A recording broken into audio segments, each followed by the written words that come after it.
준비를 한다고 했는데 어떤 내용이 필요하실지 몰라가지고 참 두서없이 하다 보니까 긴장도 많이 되고 그래서 질문을 주시면은 그, 궁금하신 부분 질문 주시면은 그걸 이제 준비해가지고 대답을 해드리도록 하겠습니다. 자, 그래서 지난 시간에 그 첫 번째 시간에 그 빠뜨린 부분 간략하게 설명하고 이제 문학에 대한 분석으로 들어가도록 하겠습니다. 일단 랭릿 과정은 일단 문학 작품은 이제 방금 설명드린 네 개의 장르로 구성됩니다. 그리고 이제 비문학 텍스트는 그 비문학 텍스트 시험은 페이퍼 1에서 이루어지는데 페이퍼 1은 두 개의 텍스트로 구분되어 있습니다. 페이퍼 1은 다시 두 개의 텍스트로 구분이 되는데 자, 잠시만요.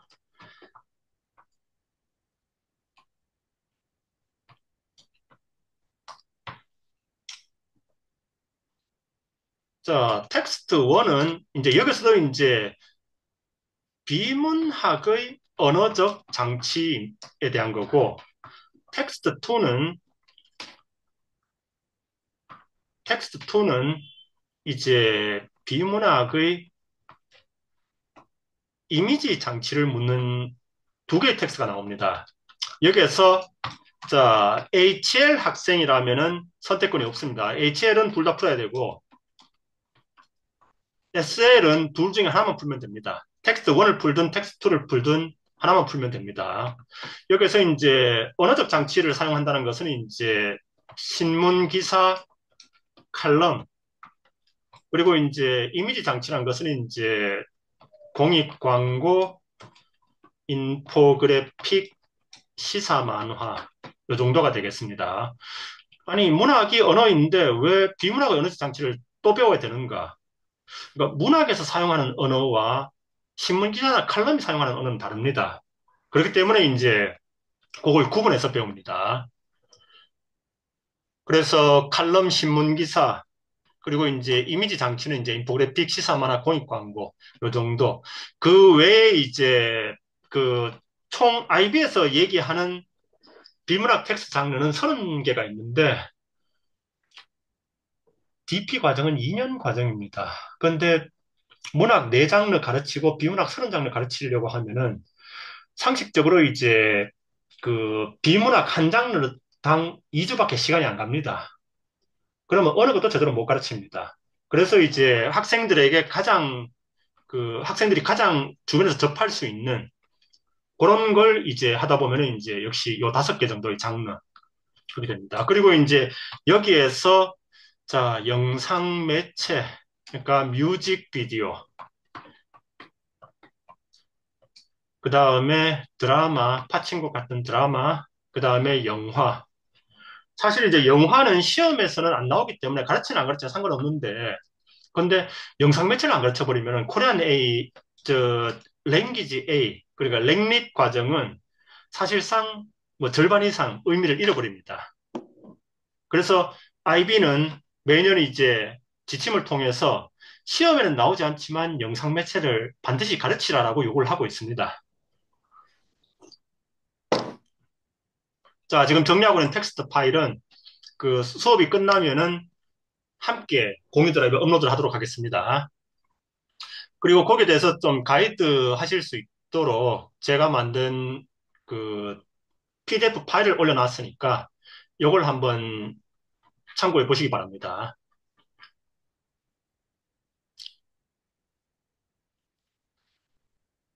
영상 장치는 이제 뮤직비디오, 드라마, 영화 중인데 예를 들어서 뮤직비디오 같은 경우에 자,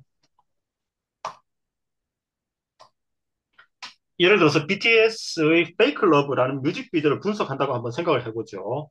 그럼 뭘 분석해야 되는가? 예를 들어서 이런 걸 쓸 수 있습니다.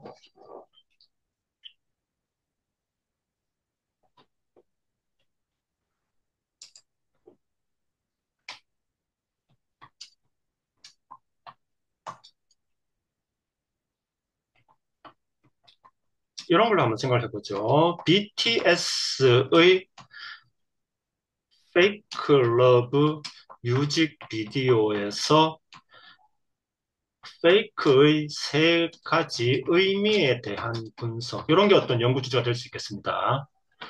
자, 첫 번째, 제목에서 본다면은 페이크는 아마도 이제 우리가 일반적으로 생각할 수 있는, 그러니까 사랑이 아니었다.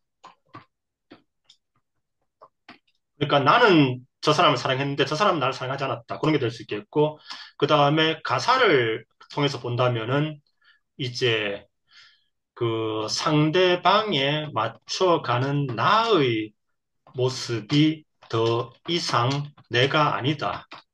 이게 가사에서 나타나고 있고, 세 번째 이제 영상에서 나타나는 의미는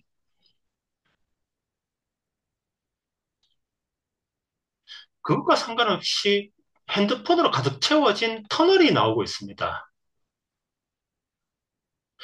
혹시 선생님들, 저 사람을 한 번도 만나본 적 없는데 핸드폰으로만 소통해 보신 선생님들 핸드폰 안에 목록 중에서 혹시 내가 이 사람과 종종 연락을 하는데 내가 실제로 이 사람을 한 번도 만나본 적이 없다.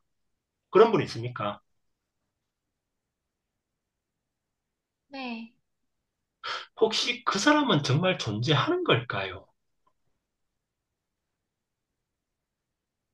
아니면 혹시 보이스피싱처럼 뭐 그런 극단적인 경우까지는 아니겠지만은 보이스피싱처럼 혹시 남자인데 여자인 척하는 그런 경우는 아닐까요? 만약에 어떤 사람이 이미 사망을 했는데 그 사람의 SNS는 계속 업데이트되고 있다면은 우리는 그 사람이 사망했다라고 생각할까요? 아니, 세 번째 의미는 그거인 것 같습니다. 과연 상대방은 존재하는가? 즉, 여기서 보다시피 이 사람이 만약에 핸드폰만으로 그 사람과 소통을 해왔었다라고 한다면은 그러면 과연 그 핸드폰 안에 내가 사랑하는 그 사람은 존재하는 것일까?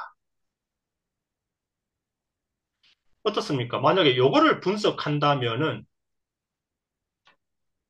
문학의 연구 주제로 나름 괜찮아 보입니다.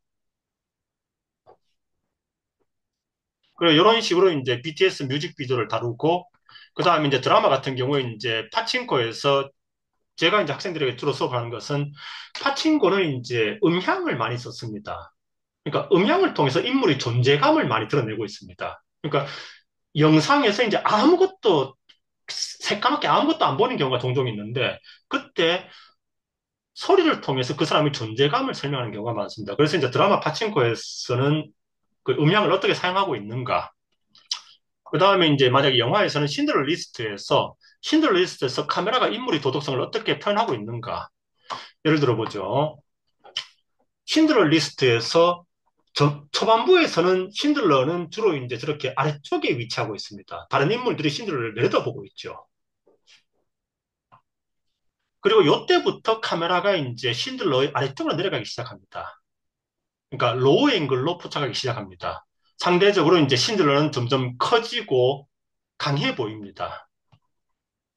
그리고 이제 이 작품의 갈등 관계인 악역, 그 아몬이라는 독일군 장교와 얘기를 할 때는 항상 이제 신들러는 아몬을 내려다보고 있고 아몬은 이제 신들러를 올려다보고 있습니다.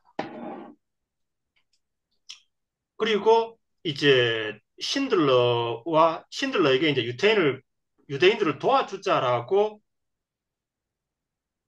부탁했던 이제 즉 신들러가 이제 유대인들을 구하는 행동을 하게 된 그 회계사와 만난 장면인데 실제로 이 두 배우 사이에 키가 한 20cm 차이가 납니다.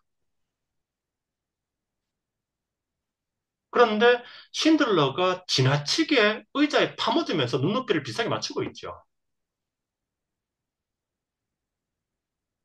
그리고 이제 신들러가 유태인들을 돕는다는 소문이 퍼지자 이제 유태인들이 찾아옵니다. 여기에서 거의 신들러는 신처럼 표현되고 있습니다. 그래서 이 영화에서 카메라의 높이는 신들러의 도덕성 변화를 표현하고 있다.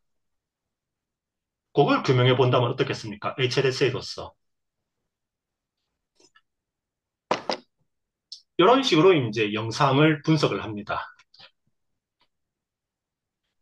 그래서 사실 본질적으로 문학을 분석하는 것과 큰 차이는 없습니다. 문학에서 문학적 장치가 주제에 미친 영향을 규명하듯이 뮤직비디오나 영화나 드라마에서 어떤 장치가 주제에 중요한 영향을 미쳤다고 발견했다. 그럼 그걸 규명하는 것이 이제 연구 주제가 됩니다.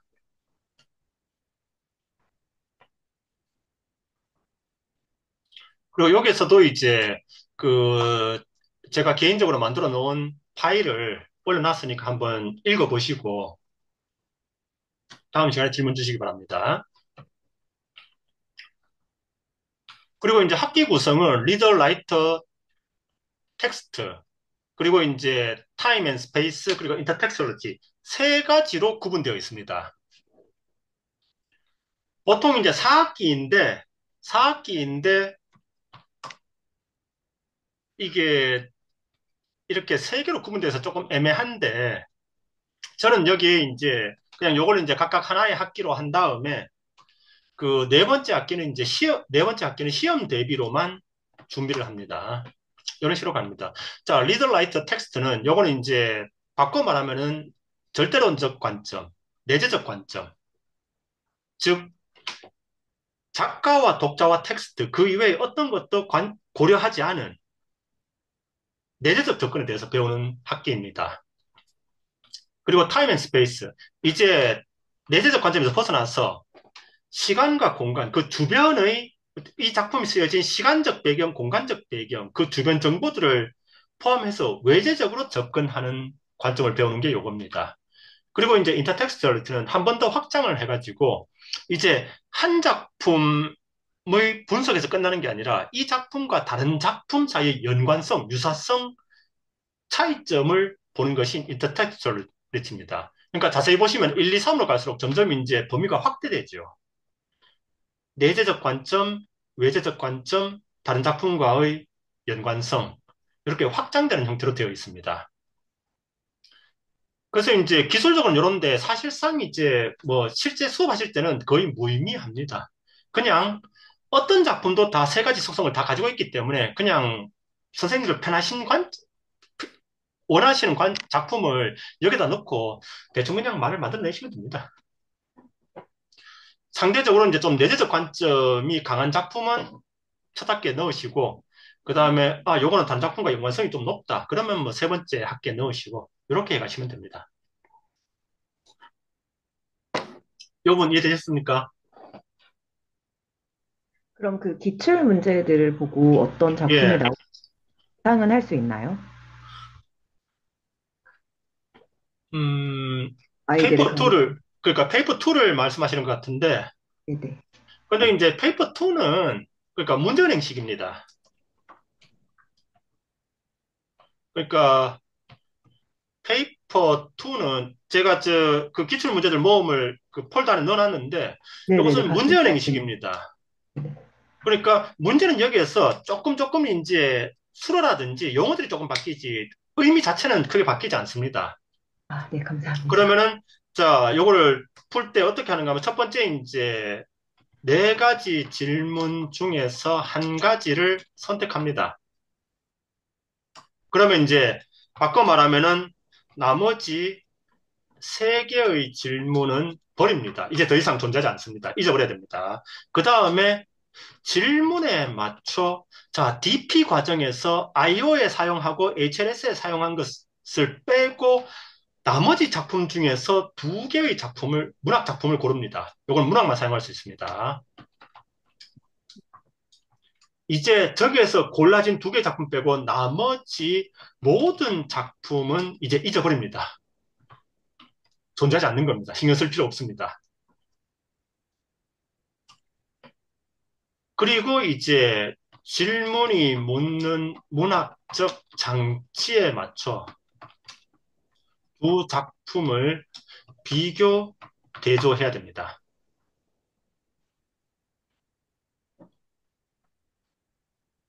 그러다 보니까 이제 질문에 맞춰가지고 요 두 작품으로 갈 것인가, 저 두 작품으로 갈 것인가, 이제 마지막 학기에는 이제 계속 이렇게 학생들과 같이 연습을 합니다. 요 질문이 묻는 의도라면은 이제 우리는 어떤 문학 작품을 쓰는 것이 좋을 것인가. 그렇게 이제 HL 같은 경우에 이제 6작품을 배우죠.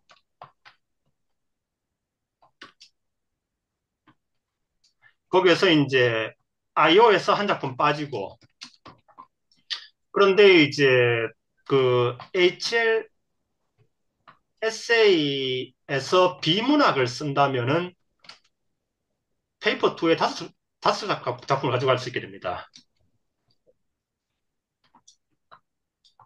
그 5작품을 가지고 이제 이 질문에 최적화된 작품은 무엇인가? 그걸 골라가지고 이제 비교 대조를 하면 되겠습니다.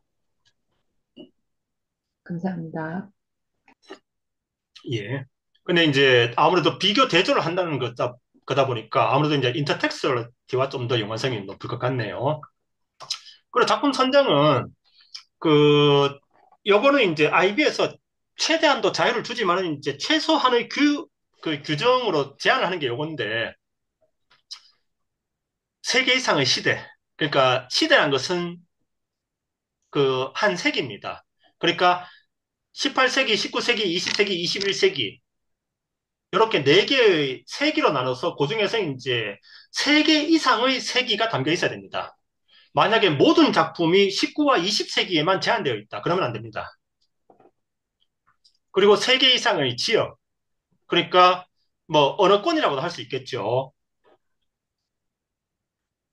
프랑스어권, 일본어, 중국어, 한국어, 뭐 영국과 미국은 분리됩니다. 러시아어, 그중에서 이제 3개 이상의 지역이 포함되어야 됩니다. 그리고 이제 3개 이상의 장르. 아까 설명드렸던 이제 시, 소설, 희곡, 수필 중에서 이제 3개 이상의 장르를 다뤄야 됩니다. 요거는 이제 HL 기준입니다. SL이 되면 이제 전부 다 2개로 줄어듭니다. 근데 이제 요거는 이제 IB에서 요구하는 것이고, 작품을 선정할 때 이제 사실상 가장 중요한 것은 학생들의 흥미입니다. 그러니까 예술 영화처럼 이제 이게 예술성은 높은데 학생들이 지루해야 할 만한 거 하지 마시고 학생들이 흥미를 가질 만한 작품을 하십시오. 그 학생들이 흥미를 가질 만한 작품이라는 것은 뭔가 하면은 이 작품이 전달하고 있는 주제가 학생이 공감할 만한 거, 학생이 관심을 가질 만한 거, 학폭이라든지 이제 사회적 불평등이라든지 이런 것들. 그리고 이제 프라이머리 소스와 세컨더리 소스가 있는데 프라이머리 소스는 이제 선생님들이 정하는 것을 프라이머리 소스라고 합니다. 그리고 세컨더리 소스는 교사가 선정한 프라이머리 소스를 보고 학생이 가져온 것을 세컨더리 소스라고 합니다. 선생님 이걸 수업에 사용해 주세요. 그걸 세컨더리 소스라고 합니다. 그래서 학생이 요청을 하면은 이제 교사는 그걸 반영하도록 되어 있습니다.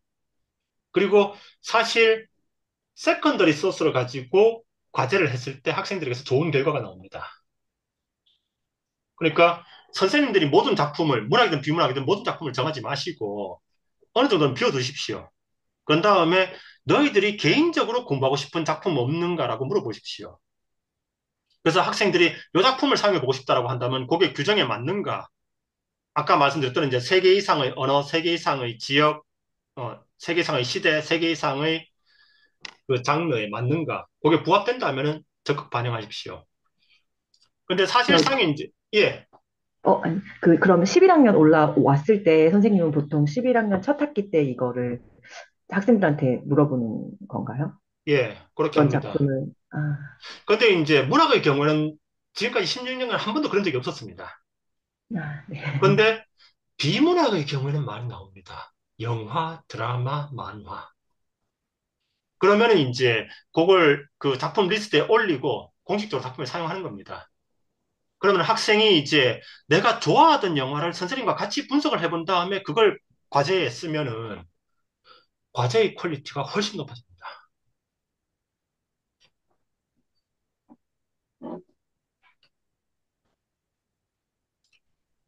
그래서 이제 요게 이제 IB에서 가르치라고 권장하는 30개의 장르인데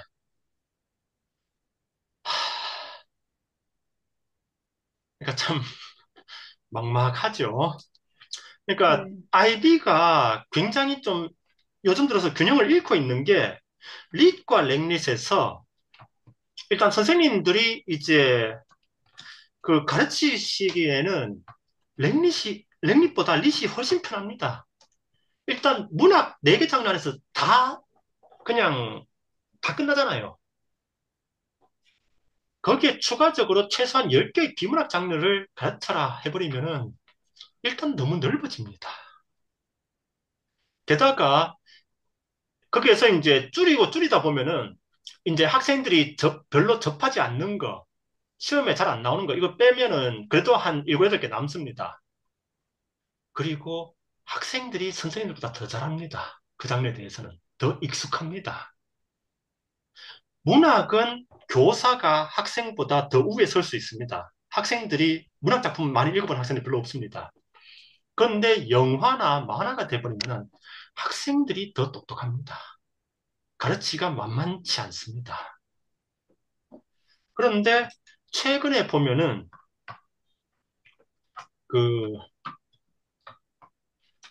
리시 평균 점수가 더 높습니다. 랭릿보다. 가르치기 더 수월한데 졸업 점수는 더 높습니다.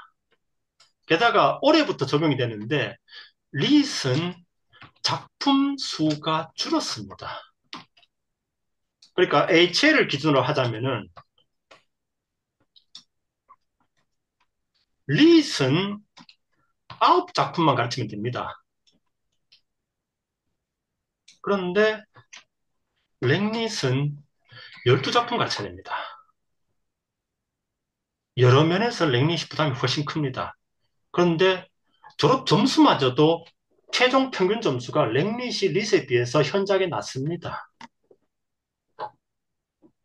그런데 또 이제 IB는 교장단 회의를 통해서 교사들에게 릿에서 랭릿으로 바꾸라고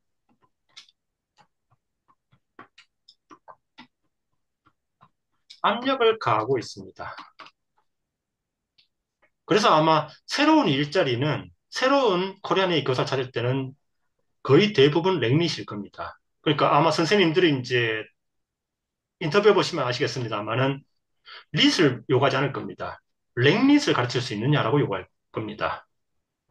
그리고 랭릿을 가르친다는 것은 방금 전에 설명했던 것처럼 이제 문학 작품은 기본적으로 가르치고 칼럼과 신문 기사에서 사용하는 언어를 가르칠 수 있고 그 다음에 이미지를 분석할 수 있고 영상까지 분석할 수 있느냐라는 겁니다.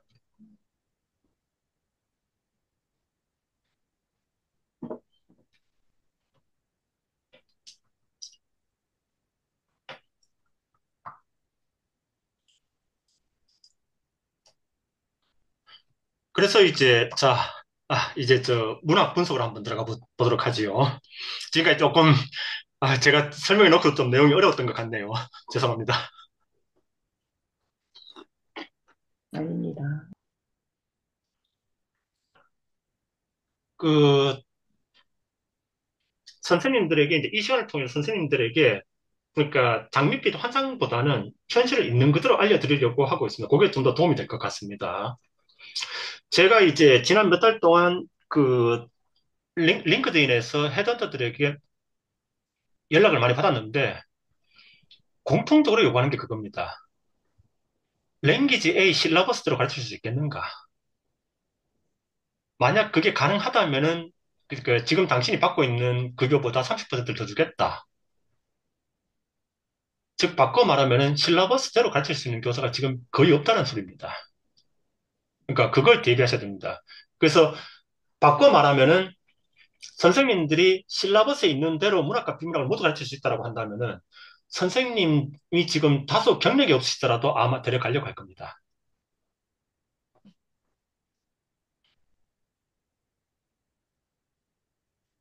자, 그래서 이제 다음 시간에는 제가 이제 비문학을 분석하는 법을 가르쳐 드릴 것이고, 이번에는 이제 문학을 분석하는 법을 설명해 드리겠습니다. 자, 그 전에 이제 잠시 이거 설명하고 가죠. 일단 이제 IB 교사에게 필요한 자격은 무엇인가라고 하면 이제 아무래도 이제 일단 학교에서 가장 요구하는 것은 3년 이상의 경력입니다. 그리고 이제 비록 전공이 다르더라도 교사 자격증. 요거는 이제 워크 퍼밋 받는데 반드시 필요합니다. 그래서 엄밀히 사립학교이기 때문에 교장만 동의해버리면 채용은 가능합니다. 근데 요즘 점점 채용 자격이 까다로워지기 때문에 그 나라에서 워크 퍼밋을 안 줘버리면은 교장도 어쩔 수 없습니다. 그러다 보니까 이제 어떤 전공이든지 교사 자격증과 3년 이상의 경력이 있어야지 됩니다. 그리고 이제 요즘 점점 이제 아시아권에서도 그 워크 퍼밋 받기가 점점 어려워지기 때문에 이제 추가로 요구하는 게 이제 관련 전공. 근데 요거는 이제 그 관련 전공이라는 것은 국문학 혹은 국어교육과를 졸업했냐인데 요거는 인터넷 찾아보시면은 외국어로서의 한국학 전공 요거 2년 과정 온라인 수업이 있습니다. 요거를 그 2년 동안 하시면은 관련 전공을 한 것으로 인정해주고 교사 자격증까지 나옵니다. 한 큐에 해결됩니다. 그러면 이제 남는 것은 3년 이상의 경력이죠.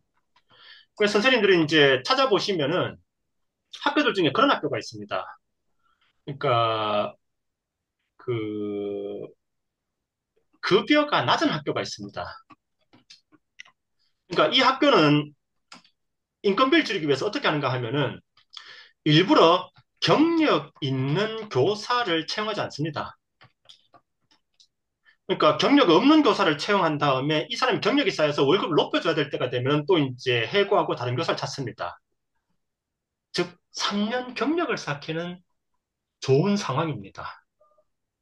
그러니까 요 학교가 그러니까 중국에도 이런 학교가 몇 개 있고 인도네시아에도 두 군데 정도 있고 한데 이런 학교를 한번 찾아보십시오. 그러면은 그 학교도 경력 있는 교사를 원하지 않고 선생님도 딱 경력 3년 쌓고 난 다음에 그 다음에 이제 대우 잘해주는 곳으로 옮기시면 됩니다.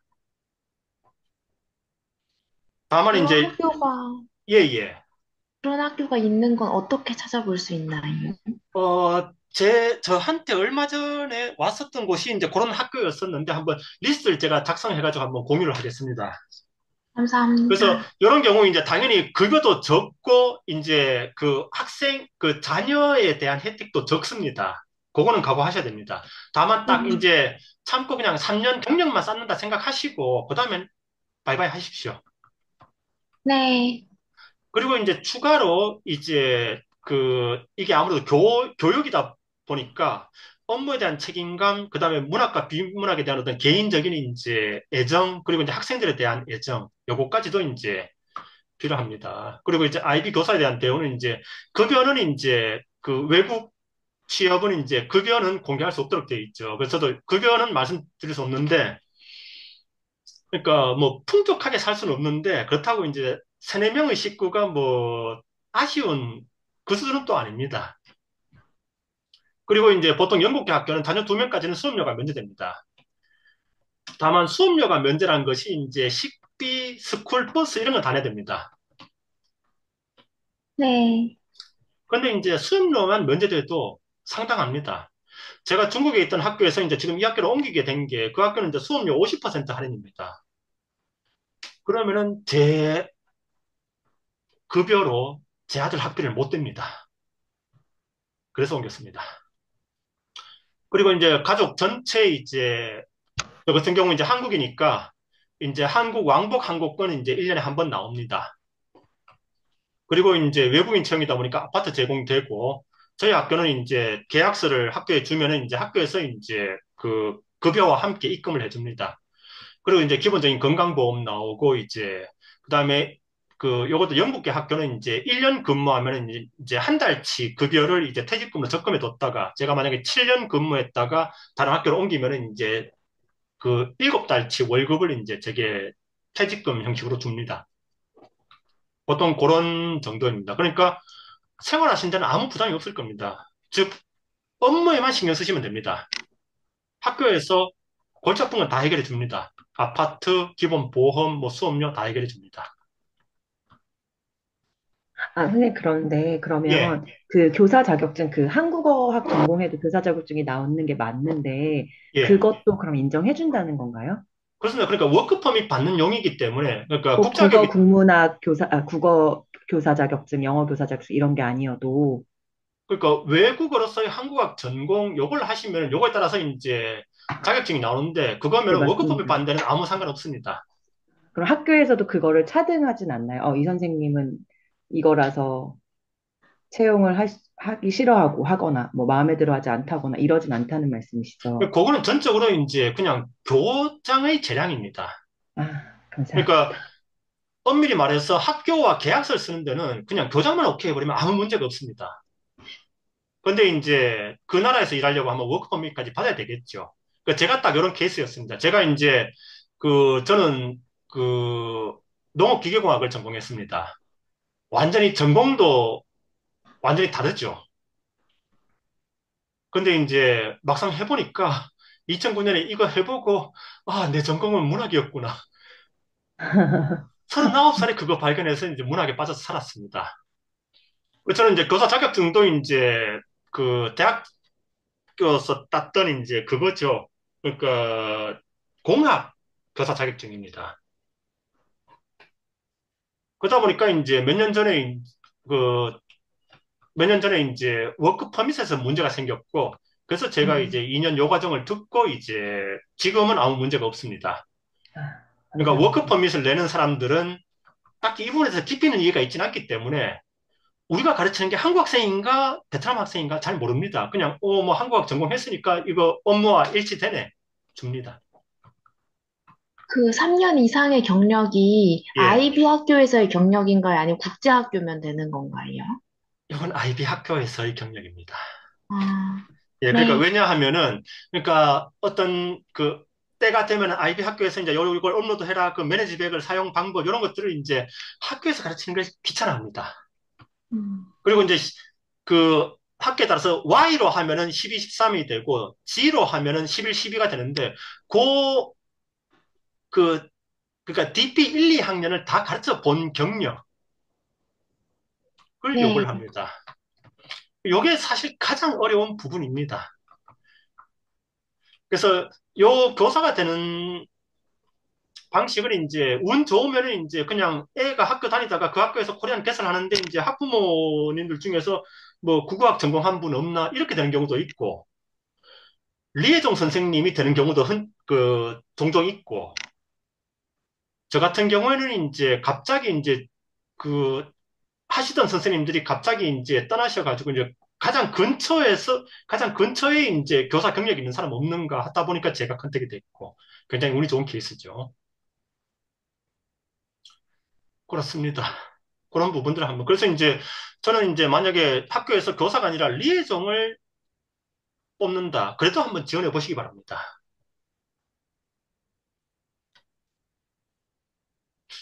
요 얘기 나오니까 갑자기 질문이 좀 많아지네요. 농담으로 한 건데 재미없었던 모양입니다. 죄송합니다. 자, 한국 교육과 IB 교육의 차이점을 조금 러프하게나마 설명하자면, 자, 우리가 고양이 가르친다고 치지요. 그러면 한국 시험에서는 질문이 이렇게 나오죠. 다음 중에서 고양이가 아닌 것은 익숙하죠. 네. 그러면은 어떻게 가르쳐야 되겠습니까? 이런 시험 문제가 나온다면.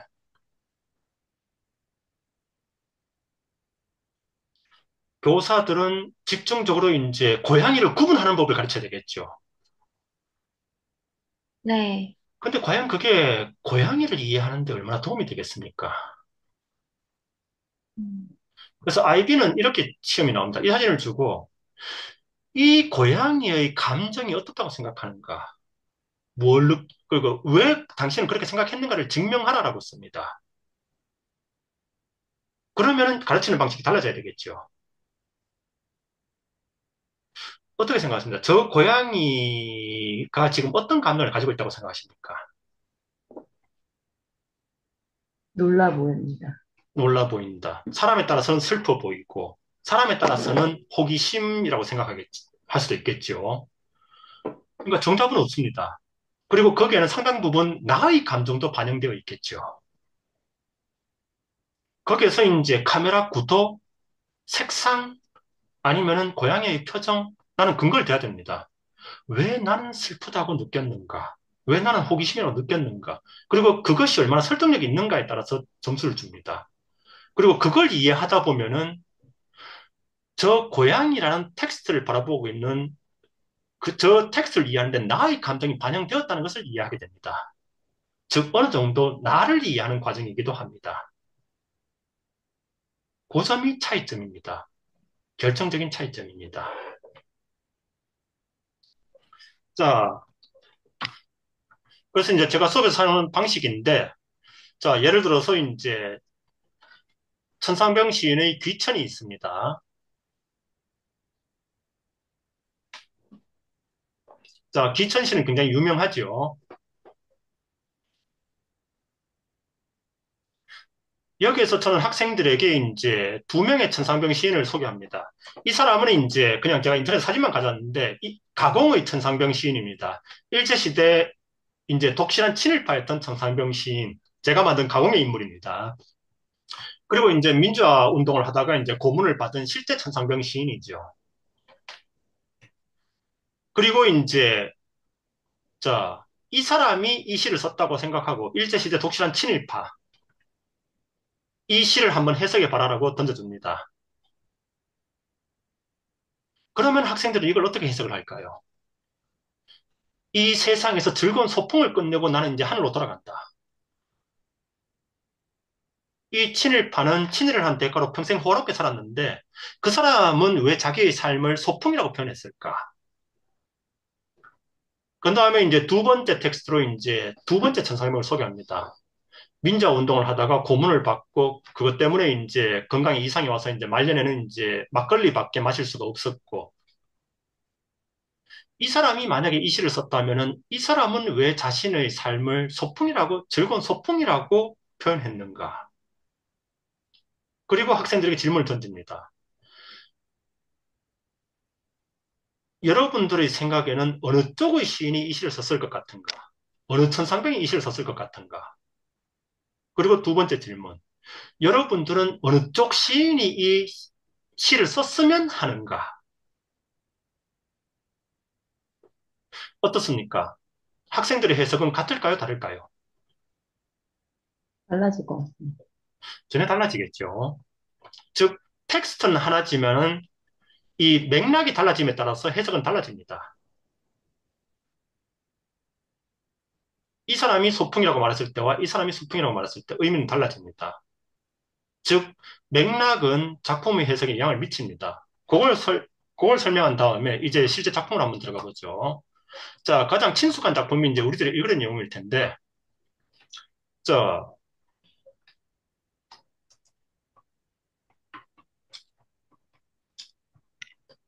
우리들의 읽은 내용은 기존의 해석에서는 이승만 당시 대통령에 대한 비판, 이게 이제 기존의 해석입니다. 맞습니까? 네네. 네. 그리고 그 근거는 이제 이 작품이 1950년대를 배경으로 하고 있기 때문입니다. 뭐 정확하게는 이제 그 4.19 때니까 이제 1960년과 61년 그때쯤이겠죠. 자, 근데 만약에 이 작품이 전두환 대통령에 대한 옹호라면 어떻겠습니까? 선생님들은 어느 정도 동의하시겠습니까?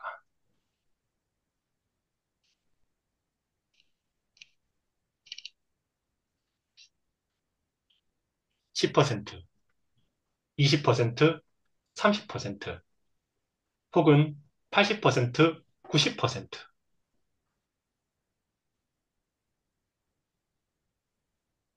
이 가능성 혹시 생각해 보신 적 있으십니까?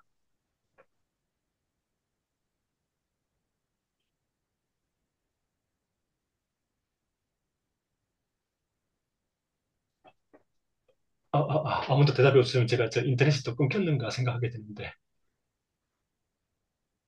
아닙니다. 자, 어떻습니까? 이 가능성 들어보신 적 있으십니까?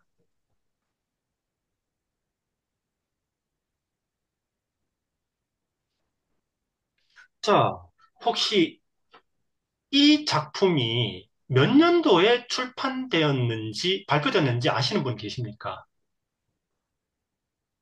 잘 모르겠어요. 1987년 7월입니다. 혹시 1987년 6월에 무슨 일이 있었는지 아십니까?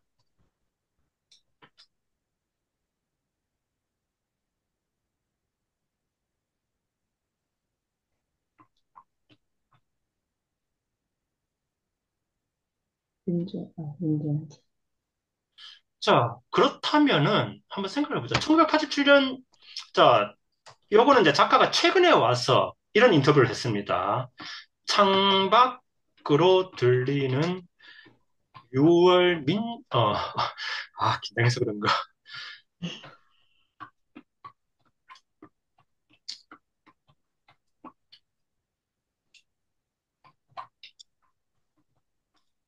이건 작가가 최근의 인터뷰입니다. 인터뷰에서 밝힌 내용입니다. 물론 작가가 했다고 해서 정답은 아닙니다. 근데 한번 생각해 봅시다. 자, 작가가 1987, 그러니까 시기상으로 1987, 이 말은 맞는 것 같습니다. 그 함성을 들으면서 썼다까지는 최소한 맞는 것 같습니다. 그럼 작가가 1987년 7월에 이 소설을 썼다면은, 그러니까 5월, 6월에 써서 7월에 발표했다면은, 작가는 전두환 대통령에 대한 얘기를 하고 싶었을까요? 이승만 대통령에 대한 얘기를 하고 싶었을까요? 전두환 대통령인데. 생각을 해보죠. 작가가 30년 전의 대통령에 대한 평가를 이때 할 이유가 있을까요? 이거에 대해서 독자들이 관심을 가지기는 할까요? 지금 창밖에 전두환 씨가 있는데.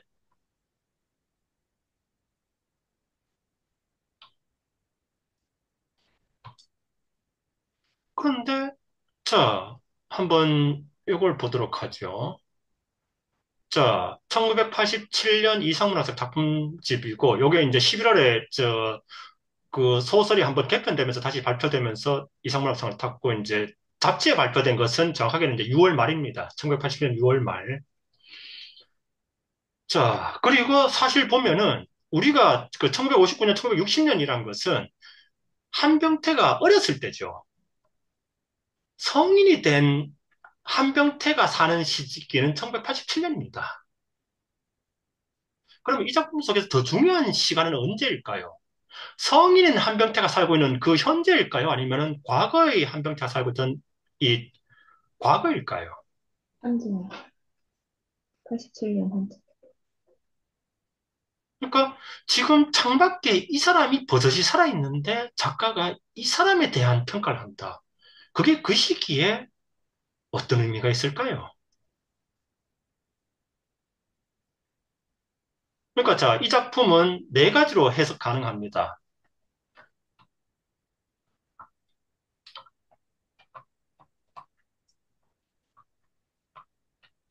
적어도 이 네 가지로 해석 가능합니다.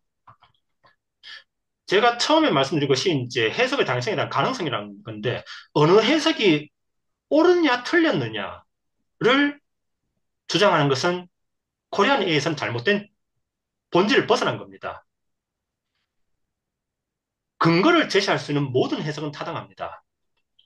그리고 우리가 가장 초점을 잡아야 될 것은 다른 해석의 가능성이 있다는 것을 학생들이 가르치는 겁니다. 이 작품을 이렇게만 해석해야 된다가 아니라 한국식의 그 교육이 아니라 이 해석이 관점에 따라서 이렇게 해석될 수도 있다는 가능성을 학생들에게 보여주는 겁니다. 제가 첫 시간에 IB의 설득 방식은 다르다는 걸 설명드렸었죠. 아, 네. 당신의 관점에서는 정말 이게 흰색으로 보이는군요. 제 관점에서 한번 보시겠습니까? 제 관점에서 이게 검은색으로 보입니다. 즉, 우리는 싸울 이유가 없습니다. 우리 둘 다 옳습니다. 하지만 당신에게는 검은색 쪽이 흰색보다 더 이익입니다. 설득의 방식이 바뀌어야 됩니다. 그러면은 일단 한국에서 싸울 일이 거의 없어집니다. 왜냐하면은 한국에서 싸운다는 것은 둘 다 각자의 관점에서 정답을 가지고 싸우고 있습니다. 그러니까 끝이 안 납니다. 왜냐하면 둘 다 옳기 때문에. 그리고 그렇게 하려면 우리는 이 모든 해석의 가능성을 열어둬야 되고 우리의 수업을 통해서 시연해야 됩니다. 이 작품은 그렇게 될 수 있어. 이승만 대통령에 대한 비판일 수 있어. 왜냐하면 작품 속 시간적 배경이 중요한 시간적 배경이 1960년이잖아. 그리고 엄석대가 마지막에 몰락했잖아. 그런데 동시에 전두환 대통령에 대한 옹호로도 해석될 수 있어. 자, 그걸 한번 보도록 하죠. 자, 왜 옹호로 가능한가? 자, 이 작품은 사실 두 개의 단편입니다. 하나의 중편이기도 하지만 두 개의 단편이기도 합니다. 자, 전반부에 자, 한병태와 엄석대가 싸우죠. 그리고 엄석대가 이기죠. 엄석대가 이기면서 한병태는 반이 더 행복해졌다, 더 불행해졌다. 어떻게 얘기합니까?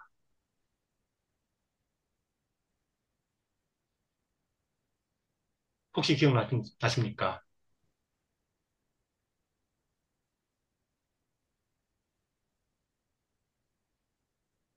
한병태는 엄석대가 이기고 반전체가 더욱 행복해졌다고 표현합니다. 그러면서 전반부가 끝날 때는 앞으로도 그의 왕국이 영원하기를 기원합니다. 자, 전반부에서 민주주의를 상징하는 한병태와 독재를 상징하는 엄석대가 싸웠습니다. 그리고 후반부에서 똑같은 갈등이 한 번 더 반복됩니다.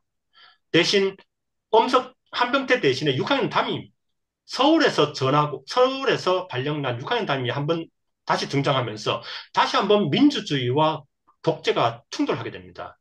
여기서 6학년 담임이 이기죠. 그리고 한병태는 엄석대가 사라짐으로써 반에 혼란과 무질서가 시작되었다고 얘기합니다. 한병태는 엄석대가 사라지고 그 반에 불행이 시작되었다고 묘사합니다. 작가는 이 작품 속에서 민주주의와 독재의 갈등을 두 번 보여줍니다. 전반부에서는 독재가 이기고 반전체가 행복해집니다. 후반부에서는 민주주의가 이기면서 반전체가 혼란과 무질서에 빠집니다. 작가는 그걸 통해서 당시 6월 민주 항쟁에 대한 작가의 가치관을 보여줍니다. 독재가 이긴다면 어떻게 될 것이고 민주주의가 이긴다면 어떻게 될 것이다. 자, 전반부 후반부 갈등. 그리고 전반부에서 엄스가 승리하면서 반이 행복해지고 후반부에서 엄스가 패배하면서 반은 혼란과 무질서에 빠집니다. 그리고 화자이자 주인공인 한병태는 이 작품 속에서 가치관이 변합니다. 처음에 한병태는 민주주의를 상징했었죠. 그리고 엄석대와 싸우면서 한병태는 계속해서 나는 엄석대의 위대함을 발견했다. 엄석대는 알면 알수록 대단한 아이였다. 그리고 6학년 담임선생님에 의해서 엄석대가 반에서 쫓겨나자 한병태는 유일하게 그의 편에 서서 새로운 급장을 뽑는데 무효표를 던집니다. 그런데 얘가 화자입니다.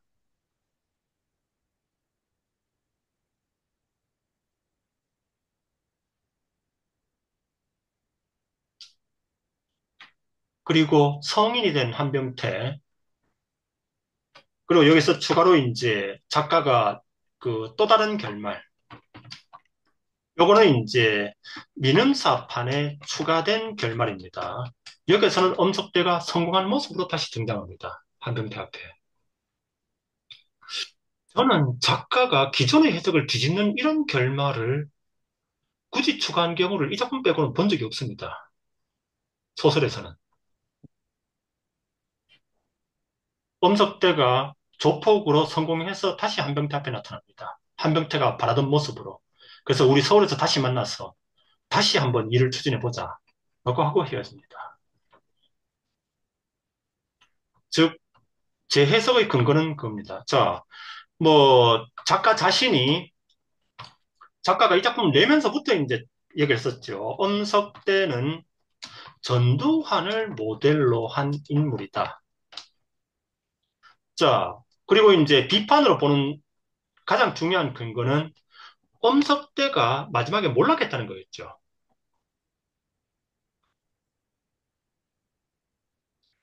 그런데 우리는 여기에서 화자의 태도까지 봐야 됩니다. 엄석대의 몰락을 바라보는 한병태의 태도. 그런 엄석대가 몰락한 다음에 반의 모습을 바라보면서 엄석대가 사라지면서 이 반에는 혼란과 무질서가 시작되었다라고 하면서 비로소 엄석대의 진정한 가치를 깨닫게 됩니다. 그리고 담임이 추진하는 민주화에 유일하게 저항합니다. 엄석대의 비리에 대해서 저는 아는 게 없습니다. 그리고 새로운 급장을 뽑는 선거에서 무효표를 던집니다. 즉, 이 반의 진정한 급장은 엄석대밖에 없다라는 각성에 도달합니다. 왜 작가는 하필 그 인물을 화자로 뒀을까요?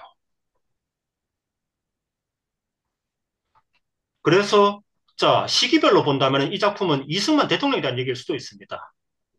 이 작품 속의 시간적 배경을 본다면은 그리고 이 작품이 발표된 시간을 본다면 이 작품은 전두환 대통령과 6월 민주항쟁에 대한 평가를 볼 수 있습니다. 그리고 엄석대가 몰락했다라는 갈등의 양상만 본다면은 이 작품은 독재에 대한 비판으로 볼 수 있습니다. 하지만 엄석대의 몰락을 바라보는 화자인 한병태의 태도를 본다면은 독재에 대한 옹호로도 볼 수 있습니다. 어떻습니까? 선생님들 판단은 어떻습니까?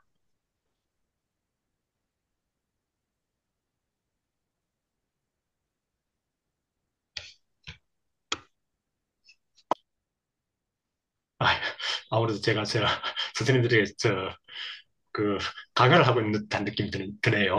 죄송합니다.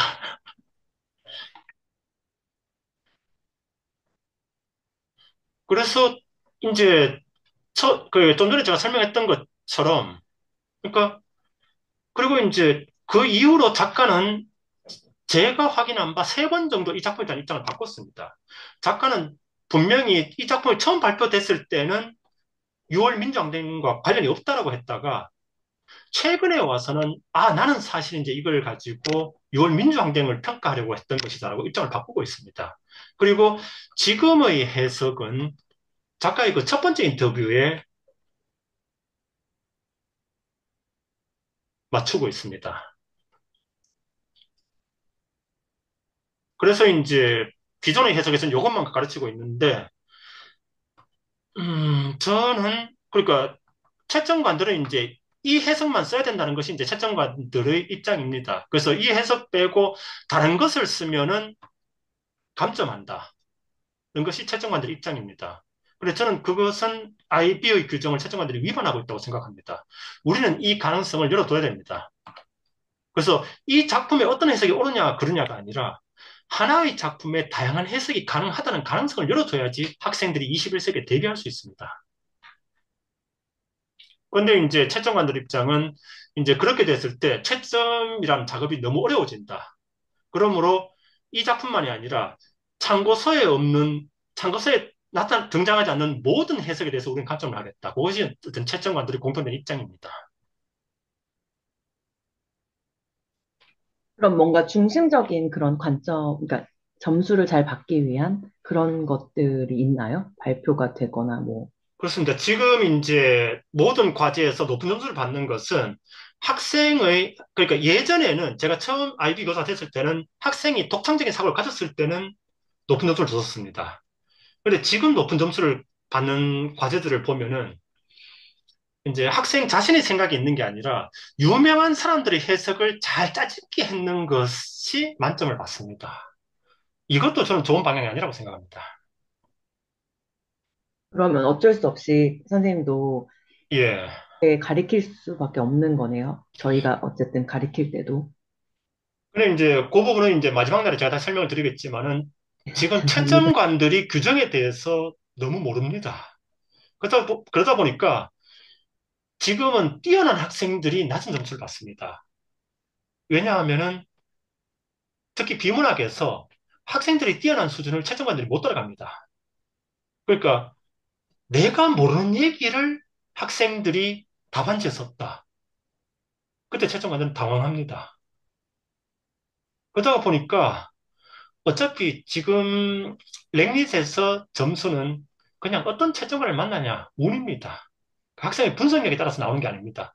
선생님들이 정말 최선을 다해서 뛰어나게 가르친 경우와 선생님이 정말 게으르게 대등적으로 가르친 경우나 점수에서는 별 차이가 안 날 겁니다. 채점관들이 그걸 구분 못 합니다. 그래서 저는 그냥 IB 실러버스에 맞춰서 제 학생들에게 최대한 분석력을 높이는 방향으로 가르칩니다. 어차피 파이널 에그점에서 점수는 어떻게 나올지는 그건 누구도 장담할 수 없습니다, 지금은.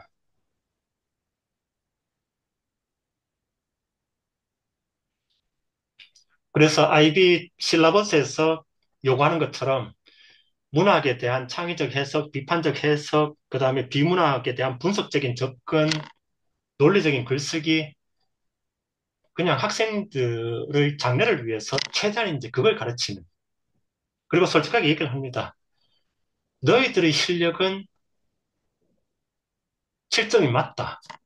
하지만 최종적으로 파이널에서 7점이 나올지는 그건 누구도 장담할 수 없다. 그건 너희들이 어떤 채점을 만나냐에 달려있다. 그렇게 얘기를 합니다.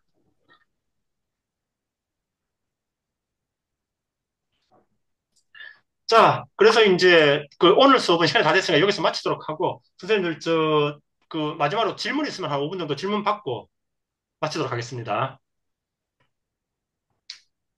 네, 선생님, 저 하나 궁금한 게 있는데요. 예, 예, 예, 가능성을 가르친다는 관점에 대해서는 저도 매우 동의를 하는데, 그럼 예, 이것을 어떻게 평가할 것인가에 대한 공통적 합의 과정을 마련하는, 뭐, IB 과정 내에서의 그런, 뭐, 채점관들의 협의체나 아니면은 그런 예. 과정은 없는 건지, 그리고 선생님 개인적으로 가지고 계신 가능성을, 학생들의 그 해석적 가능성을 어느 정도까지 선생님은 평가를 하실 수 있는지, 거기에 대해서 좀 의견이 갈릴 것 같거든요. 그에 대해서도 그러니까 나중에 궁금합니다. 예, 평가라는 부분은 이제 평가는 분명합니다. 너의 해석을 논리적, 그 설득력 있게 증명할 수 있느냐?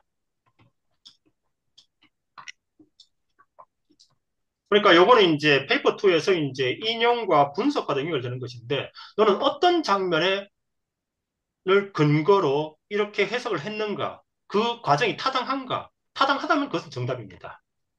그런데 막연히 너가 그렇게 주장을 하지만 근거를 댈 수 없다면 너는 틀렸다. 저는 그렇게 봅니다. 그리고 이제 어떤 채점에서의 합의는 제가 이제 2년 전까지는 채점관이었습니다. 그러다 보니까 실라버스에 맞춰서 채점을 해왔었고 그 기준에 맞춰가지고 이제 저의 기준을 가지고 있습니다. 그러니까 저는 예전에 이제 웹툰 작가를 했었었고 그 다음에 영화 스크립트 쓰는 작업을 했었었고 했기 때문에 영화와 만화에 대한 어느 정도 이해가 있습니다. 거기에서 이제 너의 분석은 어떤 부분까지 타당하고 그 다음에 이제 제가 모르는 내용이 나왔을 경우 인터넷을 찾아가지고 이제 그 확인을 합니다. 인터넷을 찾아보니까 너의 얘기가 맞더라. 그렇다면 이제 저는 높은 점수를 주고 근데 어디서 이런 자료를 찾을 수가 없었다. 그리고 이제 너의 해석이 타당하지 않다고 본다. 그렇게 되면 이제 낮은 점수를 줍니다. 근데 이제 그 채점관들 합의체가 예전에 이제 문학에서는 그게 있었는데 왜냐하면 다들 문학을 전공했었기 때문에 문학에 대한 보편적인 이해가 탄탄했었지요. 근데 지금은 비문학이 들어오면서 비문학에 대한 이해는 지금 다들 제로인 상태입니다. 그러다 보니까 합의가 안 됩니다. 다들 모르기 때문에. 근데 문제는 그들이 여전히 채점관이라는 겁니다. 그리고 분명한 것은 문학에서든 비문학에서든 지금 채점관들은 자기가 모르는 얘기가 나오면 불쾌해합니다. 그리고 점수를 깎습니다. 그러니까 좀 이해도가 높은 채점관을 만난다면은 학생이 자기 실력을 충분히 발휘해도 높은 점수가 나오겠는데 이해도가 낮은 채점관을 만나버리면은